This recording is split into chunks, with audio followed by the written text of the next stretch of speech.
Hi, good morning, good afternoon, good evening. How are you doing today? It's time. It's that time again.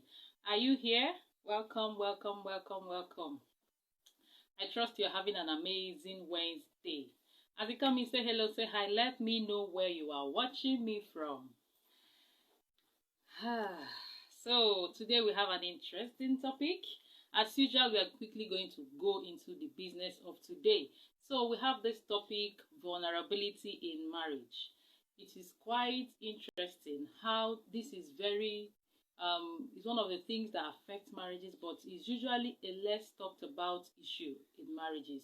We don't really get to talk about it so much.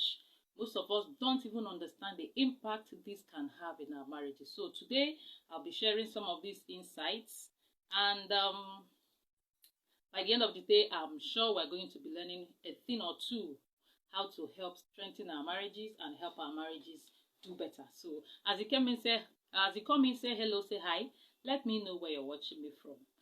My name is Chux-Orji. I'm a relationship and marriage counselor. I'm an infidelity recovery coach. So, vulnerability in marriage, the concept of vulnerability in marriage. Like I said, this aspect of marriage is grossly overlooked. It is one of those aspects that nobody would not really get to talk about so much, but then this its impact is, you can't miss the impact it has in a marriage, whether it's there or not. Hi, thank you for joining me. How are you doing? Thank you for the love. Please send in those loves, those likes. Let me know I'm not here all by myself. So, a lot of married couples are vulnerable, are not vulnerable to each other. They find it difficult to be vulnerable to each other. Others cannot even afford to be vulnerable to their partners. So what does this vulnerability actually mean? So what are we talking about? When I say vulnerability, what do I mean? So vulnerability, the way I want to define it or describe it or explain it, is just letting your partner see you the way you are. You know this song, just as I am, just as I am. Letting your partner see you the way you are. See you just as you are, without trying to hide anything from them. That's the concept of vulnerability. Being vulnerable to your partner. That's what we're talking about. Now, I have these Ben Browns. Hi, Monica. How are you doing? Good day, dear. Thank you for joining me. How is your area? Like I said, Ben Brown. Yes, I'm excited to have you here as well. Thank you. So, Ben Brown is one of the, Ben's Brown. She's one of the leading experts in the world when it comes to intimacy and all that. And she has this to say about vulnerability. She said that vulnerability is about being honest with our emotions, with our feelings, needs, wants, our fears, our worries, our inadequacies, our weaknesses. That is what vulnerability means. Letting your partner in to see you the way you are. See your weaknesses, see your fears, see your worries, see your vulnerability. That's what vulnerability is all about. Being honest about your emotions, about your feelings, and without being afraid or without being trying to hide some part of you away from your spouse. The Bible says that they were naked and not ashamed. Now, a lot of us find it difficult to actually expose who we are to our partner. Now, when you talk about vulnerability and why it is critically important that couples should start paying attention whether this is available or present in their marriages, is that it is directly linked to intimacy. We can agree that intimacy is a vital aspect of marriage. It is very crucial. In a marriage where there is no intimacy, that marriage is as good as not existing. That marriage is not healthy and it can break up at any time. The couples involved in a marriage where there is no intimacy, we don't need a soothsayer to tell us they cannot be happy, fulfilled, or satisfied in that marriage. Now, vulnerability is a very big deal. Is a big determinant of intimacy. So you've got to be vulnerable for you to even build intimacy, because intimacy is about that deep knowing of somebody you're married to. So we can say that vulnerability is the glue that holds intimacy together. It holds intimate relationships together. That's what vulnerability does.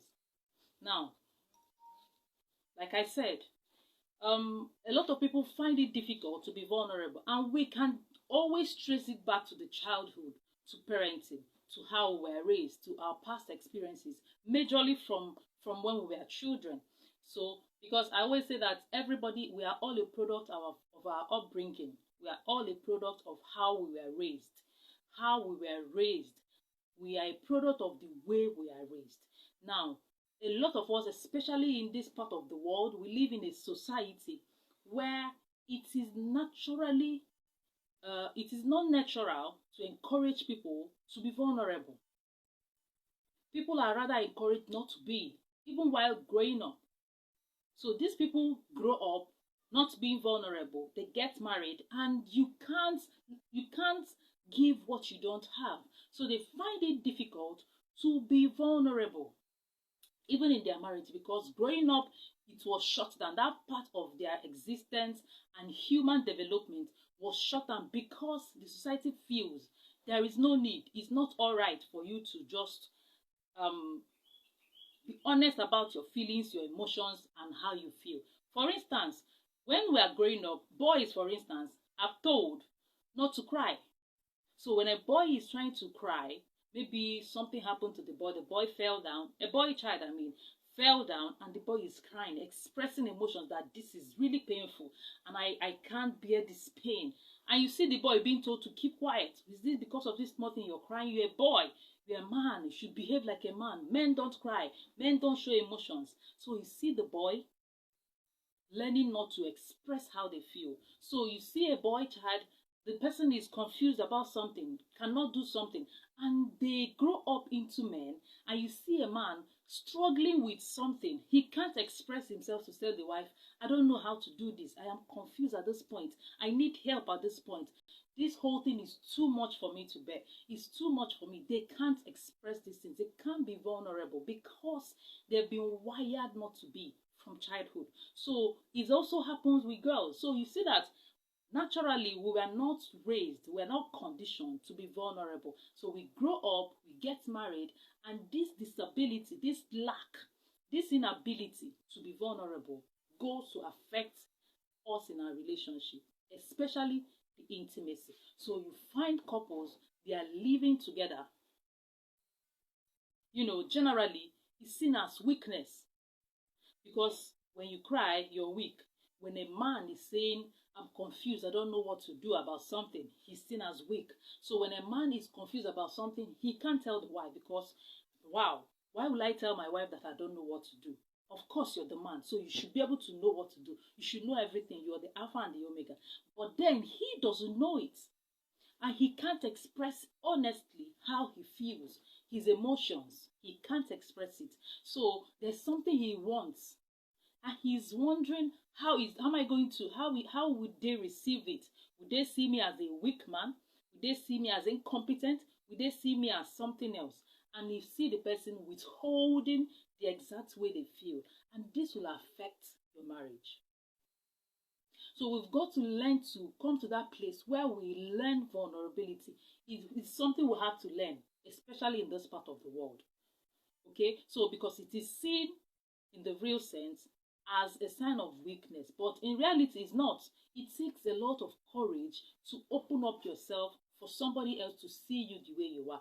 It takes a lot of courage to let people in, to see your weaknesses, to see your inadequacies, to see your faults, to see your flaws, because this is necessary, especially in a marriage. It is very key. Remember, it affects your intimacy, and a marriage that is devoid of intimacy is one headed for destruction, is one where there is no fulfillment, genuine happiness and satisfaction. There is no how. We can't pretend about it. Okay?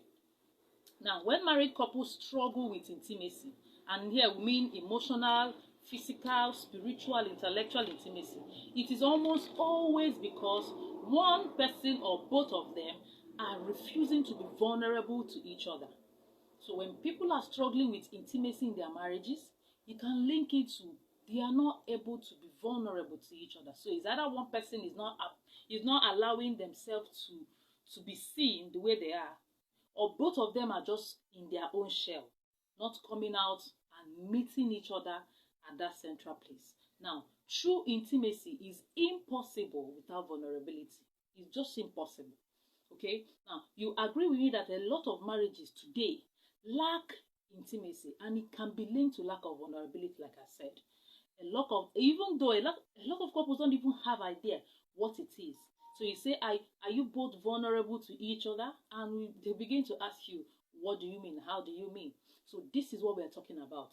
Some other people, they try so hard to resist being vulnerable because they feel they may come off as weak, and that their partner may even take advantage of that vulnerability, of that weakness, to either humiliate them, look down on them, or reject them, or insult them. So for the fear of being rejected, for the fear of being ridiculed, for the fear of being laughed at or being scorned, you find that some people just withdraw and stay in their share. So we end up, you find married couples, they are living together, eating together, sleeping on the same bed, having sex on the same bed, but they are not vulnerable to each other. So you find that you are together, but you feel this great distance between the both of you.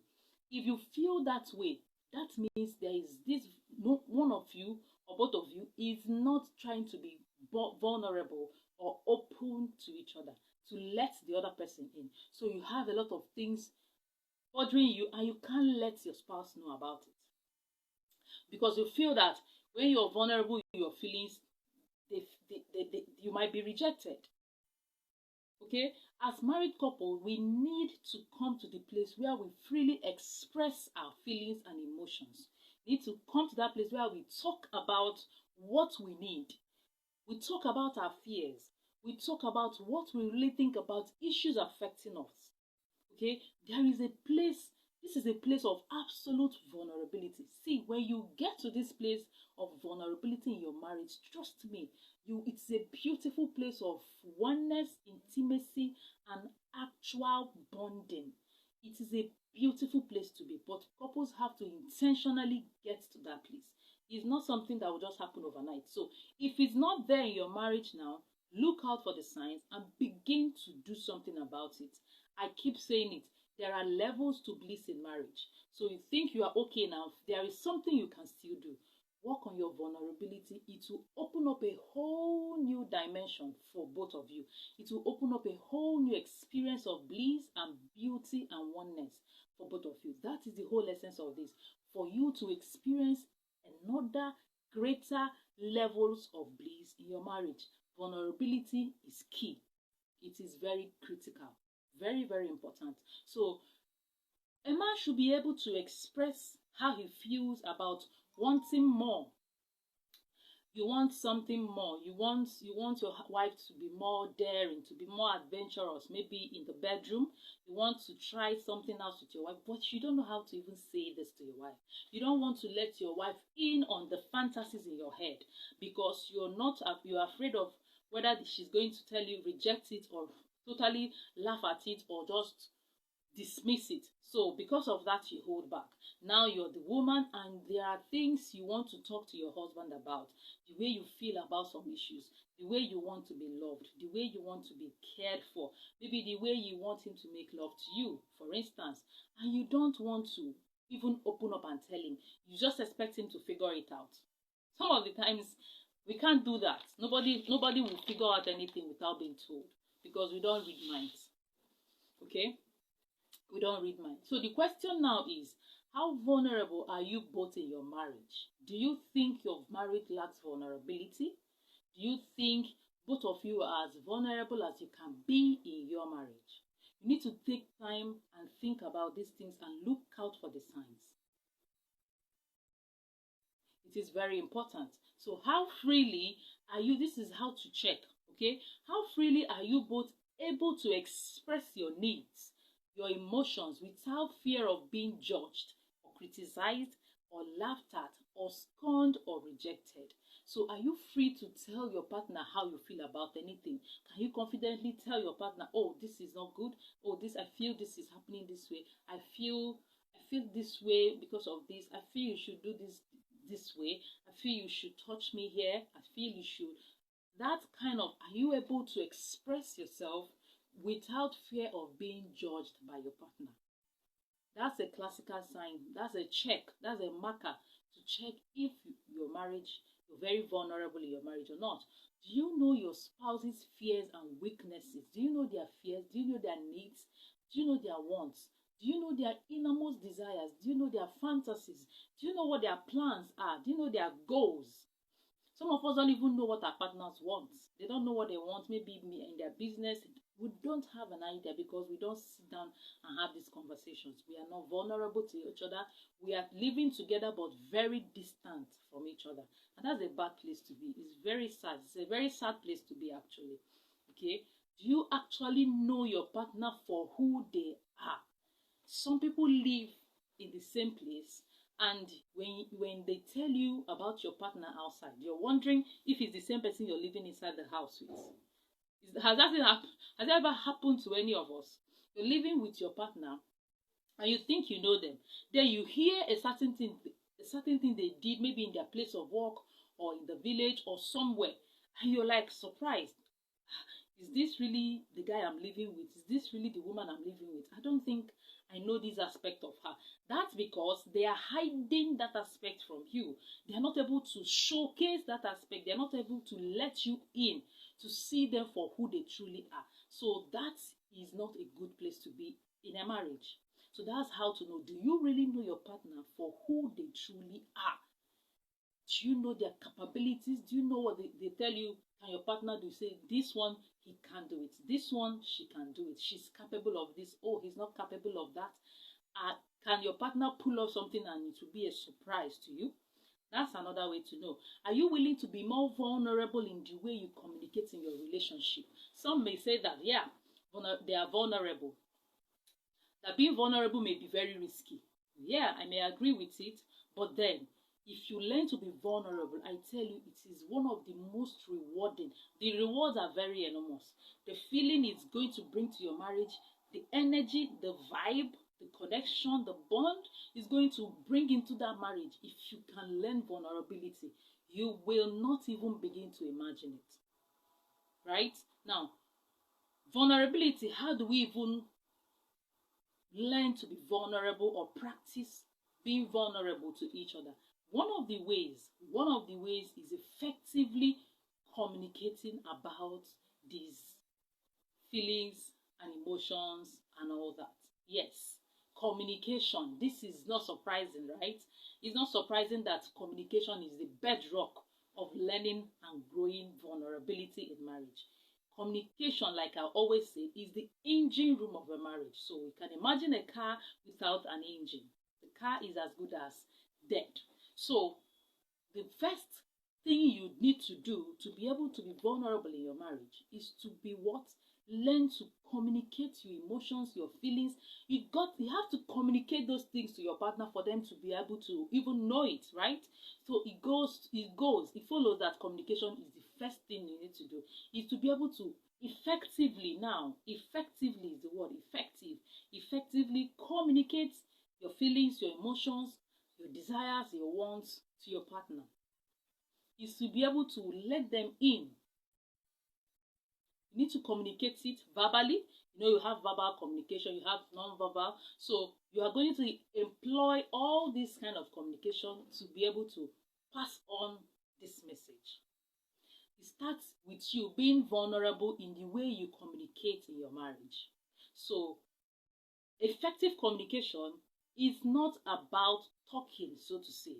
It is more about active listening. Listening from a place of empathy. Listening to understand, not listening to react. A lot of us listen to react in our marriages. But if you come to a place of maturity, it takes skill, it takes practice, and it takes some level of maturity to be able to master communication. We're not talking about communication. I'm just bringing it in as a way of growing vulnerability in marriage. So if you are able to master communication, knowing fully well that the major part of communication is actually listening, listening to understand with empathy. So you want to feel what a partner is feeling. Oh, I feel you. So you're listening to understand and not listening to react. So you're listening from a place of empathy. You're not listening from a place of criticism, judgment, and all that. So you're not listening to judge, or you're not listening to defend yourself, or you're not listening to criticize the person. You're listening with empathy to understand what the person is saying, where the person is coming from. Hi, Mrs. Nedna. Thank you, ma'am. Good to have you. How is your area today? Thank you for joining me. All right, so you are listening from a place of empathy, and this is something that is lacking in a lot of marriages. So both of you want to sit down and have a conversation. When I'm in a counseling session with married couples, and they tell me, yeah, they talk, and by the time you start digging, you see that most of the talking is about talking back. So I'm talking and you're arguing. I'm talking, I'm interrupting you. You're talking and I'm butting in and saying, no, this is not how it happened. Okay, even at that, and we keep, and this is not communication. You talk. When somebody is talking, the other person is patiently listening, processing what the person is saying to be able to understand where they are coming from, and to listen from a place of empathy. So you're not listening to say, to defend yourself. Okay, because of that, you not think. So you're saying, and the person is trying to express how they feel, but you're just picking things to criticize, to judge, and all that. So that's not how to be vulnerable. And once you begin to do that, the partner shuts down. So the aim is defeated. So you got to learn to listen. Communication is more about listening than talking, and listening to understand as opposed to listening to react. You're listening with empathy as opposed to listening to criticize, to judge, or to defend yourself in some cases. Okay, so that's one way to build vulnerability. Now, learning to actively listen to each other without any trace of judgment, belittling, criticizing is one of the fastest ways to build vulnerability. That is building intimacy. So if you take away criticism, judgment, and defending yourself from your marriage, it will turn things around. You will be amazed at how that little tweak will be so impactful in your marriage. See, I'm not telling you something I've not practiced. I'm telling you something I've practiced over the years because I was once there trying to judge and defend myself and find all the fault, and somebody is still talking and butting in, and you know how we are. But then I needed to tell myself that I cannot keep doing the same thing and expecting a different result. If I really want to experience these levels of bliss that I know there are, then there are things I need to learn. Then there are things that I need to live. And one of those things is to learn active communication. It took me a whole lot of time to be able to master communication. And trust me, we are all still a work in progress, but we are not where we used to be. So I can tell you for free that if you can master talking and communicating in your marriage, and you've taken away belittling, judgment, criticism, and defending yourself from your communication, you are going to experience a whole new level of oneness and togetherness in your marriage. It is very, as in, there is no two ways about it. Try it, come back and give me the results, because you're going to get amazing results. So this type of communication helps both of you to openly disclose your feelings, your thoughts, your needs, because you know this person is going to listen to understand me. This person is going to listen to hear me, to really hear me, not just to just take in the message, to really hear what I'm saying. I hear you. I feel you. Okay, this is how you feel. And there is a way to even talk when you're communicating. We're not talking about communication today, but then there is a way to even talk. Then there is a way to listen. So listening is a skill. Talking is a skill. And these two skills make up the the bigger skill of communication. So if you can master the art of listening and talking, so communicating effectively in your marriage, there is a whole new level of, it will open both of you to a different world. The way I'm saying it, I wish we can just decide to try this. You will be amazed at what this little tweak would do to your marriage. I can bet you on it. I can bet you on it. So talk about your fears with your spouse. You need to talk about it. Share your long-term goals. Talk about the subject matter of vulnerability. So you need to make time over the weekend, in one of my sessions, one of my private sessions with my couple, with a couple I'm talking with now.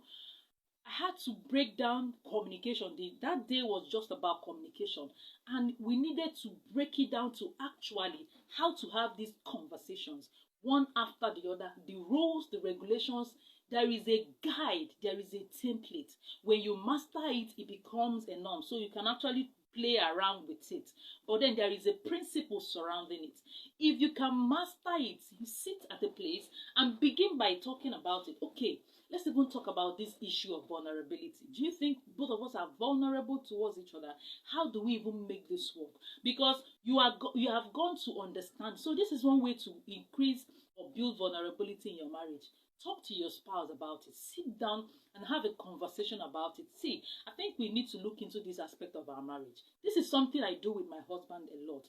We sit down, we have stipulated time monthly where we sit down and look at how far we've gone in some areas, because we have a whole lot of something we call a blueprint we made in the beginning of our marriage. So every year, apart from the fact that we take one course every year, because we need an area there's an area we want to improve. Apart from that area, we have this monthly meeting, so to say, where we sit down and have an introspective analysis of how this month went, what happened, what did we do okay, where do we need to improve on. So in this kind of communications, you may think, oh, this issue of vulnerability, how do you think we are doing with it?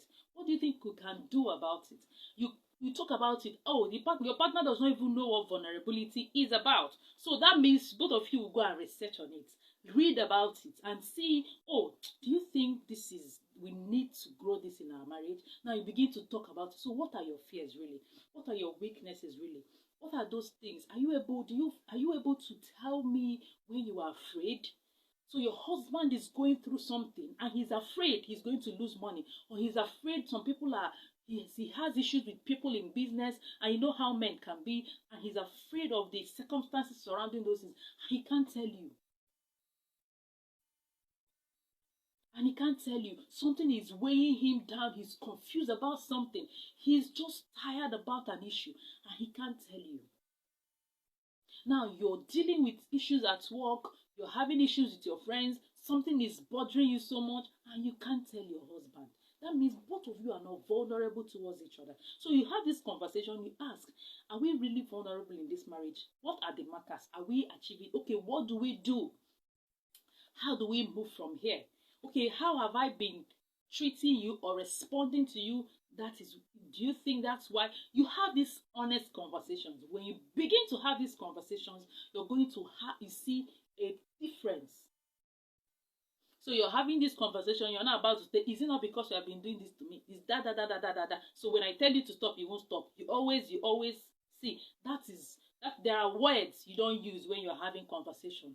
One is you, always. You do this always. It's every time. You do it all the time. You. That's bad communication. Bad communication, because it will set the other person up to defend themselves. It's a lie. I don't always do it. Okay, 3 times. That always. Does 3 times mean always? You have left the conversation and you have gone to another thing. So you people have just left the track. So this is another way of learning to building vulnerability. Have a conversation around it. Now start talking about your goals, your weaknesses, your fears. Okay, how was it? Some of us don't even know what our partners experienced growing up. If we let ourselves into those childhood experiences, You see a lot of trauma from your spouse's past that is affecting the way they relate with you. And if you get to know these things, you will understand why they are behaving the way they are behaving, and you see how to help them around it. But you will never know until you become vulnerable to each other. A lot of the things your spouse is doing is because, not just because they want to do it to you. This is how they are. This is the best they know to give, because this is what they know. This is the value they were raised with. So it is you that needed to go back and understand these places. Talk about your childhood. You will see traces of things you're doing in your adulthood that can be traced to how you were raised. And that will help you build a stronger union, because now you're dealing with each other from a place of understanding. So if this person was raised in a very toxic environment where there was no love, where there was nothing like hugging a child, nothing like telling a child I love you, nothing like doing all this to a child. So this child grew up as an independent entity who doesn't know how to show love, give love, or receive love. And you're there telling everybody that your partner is not romantic, your partner cannot even do this for you, he cannot even do that for you, when the partner in the real sense needs help. So if we begin to deal with each other, the Bible said that we learn to deal with each other with understanding. That means if you begin to deal with each other with understanding, a lot of the things that are issues for us in our marriages are not really issues. You see that it is actually a call, a cry for you, a call for help. Your partner is actually raising alarm for help. They don't even know it. So you need to be able to come from this place of less judgment and all that, for you to understand with empathy and see how both of you can help yourselves become the best version of you. You are called to complement each other. That means something is lacking in both of you. That means coming together will complement you, help you both to grow and become the best that you can ever be. This is the whole essence of marriage. So in conclusion, as I round up this session, if you don't allow yourself to be vulnerable, your partner will not be able to understand your needs, what you need from them. And you will not be able to achieve intimacy in your marriage. Nobody is a soothsayer. Your wife is not a soothsayer. Your husband is not a mind reader. They will not know except you tell them. They will not know except you express it. So the fantasies in your head, the expectations in your head, have you communicated it to your partner? Have you become vulnerable enough to let them in, to see you as you are, just as you are? You can't be in a marriage and you are distant even though you are close together. You don't know this person. You are not allowing yourself to get to know this person for who they are. And you're not allowing them to come in and get to know you for who you are. So we need to practice this. We need to learn it. Find out if this is lacking in your marriage and see how you can walk back, take a step back and do an introspection and get your marriage working again. My prayer for you is that you experience the joy, the oneness of marriage the way God intended it. The plan God had in mind when He made marriage is a beautiful plan He had. Very beautiful plan. And He made it for us, for our enjoyment, fulfillment, and satisfaction. So I pray for you that you will be able to experience marriage the way God intended it for you. Start by learning vulnerability in your marriage. It will do you good. Hi, thank you, Miss Charity, for joining me. How are you doing today? So thank you, everyone. This is where we draw the curtain for today's session. I hope you had, thank you for all those that put up their comments here. If you're catching the replay when you come in, say hello to me. Let me know where you're watching me from. And also feel free to drop your contributions, to drop your questions. If you have any questions, if you're in need of, you want me to talk about any topic whatsoever, send me a DM or feel free to drop it here and we are going to discuss it as the Lord gives us insight. So as I come, till I come your way next weekend, by the grace of God, I wish you an amazing day. Enjoy the rest of your day and keep doing your best to make your marriage beautiful, because indeed marriage is beautiful. Bye.